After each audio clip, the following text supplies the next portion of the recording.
ग्रामांचल जो क्रिकेटर मानिया देखा देछि ये गोटे स्वागत योग्य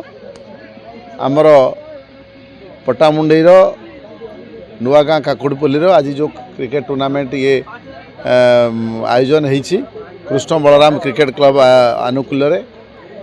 मु सबु प्लेयर मानकु अभिनंदन जनइबी आयोजक मानकु धन्यवाद देवी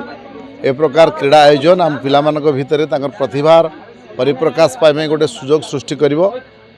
एई पड़ियारू पिला माने खेलिकी राज्य स्तर रे एवं सर्वभारतीय स्तर रे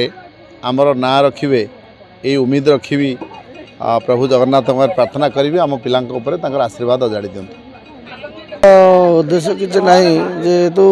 ये नुआगाँ काकुड़पल्ली ग्राउंड रे जो प्रतियोगिता टूर्नामेंट आरंभ होता है 16टा टीम मध्य 16टा वार्ड मध्य आरंभ होता 4 दिन है टूर्नामेंट आज आयोजन कराई 16टा टीम भीतर आज फाइनल मैच थिला। फाइनल मैच रे हमर 17 number ward versus 9 number ward प्रतियोगिता थिला। आज विजय हासिल फाइनल विजय हासिल कर 17 नंबर वार्ड माटिया आम स्वागत करुचु भगवान का जगह प्रार्थना करुचु जे आउरी भल खेलतु माटिया पिला आउरी आगु आगु उन्नति करतु से आमर